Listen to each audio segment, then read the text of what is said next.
way of life, of what constitutes a specific way of life, is not simply cultural features, you know, religion, customs, and so on, but precisely, and we are back at Lacan, what Lacan called jouissance.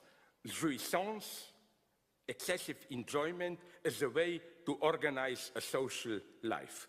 In Lacanian meaning of this term, le réel, the real, the core of a way of life is réel, the real.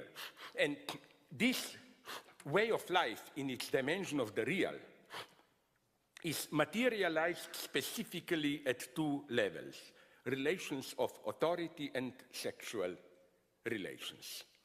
So it's easy. I notice this whenever I debated with leftists who accused me of racism, whatever, about what do we mean by different ways of life coexisting. They all enumerated features which are all the easy ones. They should be allowed their language, their poetry, their songs, their cuisine, whatever. Yeah. But what about what? What about this? Let me give you an example. And again, the same holds for us, but let me give you an extreme example. Some 15 years ago, and just for mentioning this example, I was almost physically attacked once in England. Some 15 years ago, a girl from Roma, the old-fashioned racist name, Gypsy, a Roma community in Slovenia, 12-year-old girl, escaped from her family because her father planned to marry her to his best friend in advance, arranged marriage. And she took refuge to some Slovene, I don't know, healthcare center or police, doesn't matter. Then an interesting thing happened. The representative of the Roma community said, wait a minute, do you respect our way of life or not? Sorry, arranged marriages are a central feature of our way of life. If you take this away from us, we may remain as doing some stupid folkloric songs and spicy cuisine, whatever, but as a community, we disappear. And it's the same with relations of authority. For example, in India, caste system still is, to a large degree, a central component of their way of life, which is why even some of their post-colonial theorists don't want to renounce it. They just claim we have to accommodate it to today's life, but for example, when I mentioned there, what about egalitarianism? I was immediately attacked for brutally enforcing on India imperialist Western notions or whatever. So my point is this one, that this complex of how you regulate pleasures, in the same way as in bureaucracy. The pleasure of bureaucracy, as we all know, is not to solve problems. It's to use problems as a justification to reproduce itself indefinitely. It's the same with all these marriage regulations. The very marriage negotiation, subordination of women or whatever, is what elevates a simple biological pleasure into social jouissance, enjoyment. And I claim when we talk about the way, the difficulty to integrate others into our way of life, it's not simply a question, do they want to be integrated? Are we really open to them? From their standpoint, I totally agree with them. It's false already to speak about integration, because to integrate means you become part of us. And they are quite right to say, why should we become part of you? But the problem is this one, that they feel very well, refugees, those who have problems with this, and they are right, that we want to deprive them of the real of their ethnic way of life. And again, this is a problem. In what sense?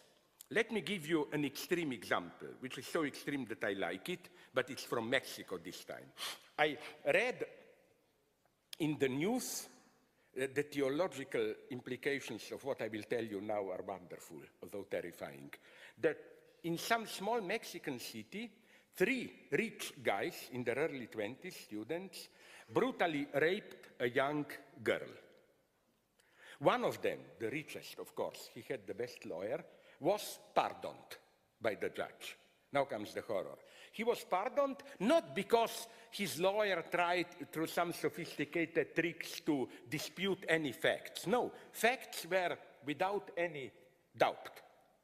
He admitted he, in a vulgar, brutal way, squeezed the girl's breasts. He penetrated her with his fingers, her vagina, and so on. But it's madness. Check it up. You still find this story on the web, if you don't believe me, with names, everything. The defense claimed, and the judge confirmed it, that he did this without a carnal intent. He didn't sexually enjoy it, which is why he is not guilty. And he was pardoned. Now, if you excuse me, but for my common sense, okay, it's very problematic what I will say, but I mean it in the best pro-feminist way. Let's say if I were to rape a woman in some kind of half-sexual craving madness, it's still unexcusable. But it's, I claim, maybe 1 millimeter better than to rape her without any passion. Because that would be pure evil then, you know. My God, why did I do it if I even don't have the excuse of passion and so on? It's pure evil. I wanted to hurt her, suffer, humiliate, and so on. So why then did the judge propose this strange solution? My idea is that the theological background. The judge's implication was that only if you enjoy it, you are guilty. That was simply the underlying premise, deeply theological Christian, of the judge. If you enjoy it sexually, you are guilty. And the logical reversal, if you don't enjoy it, if you didn't enjoy it, you cannot be guilty.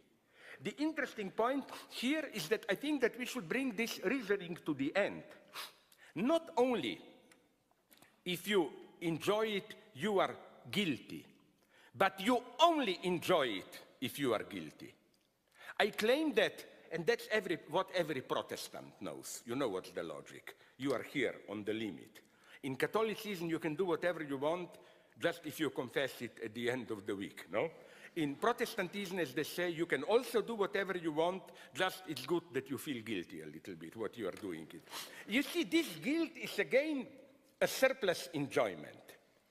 Enjoyment of sex without guilt is just a vulgar enjoyment, but feeling guilty gives this additional twist. It's something transgressive, heroic, whatever, and so on and so on. So what I'm saying is that it's at this level that integration, or however you call it, it's difficult.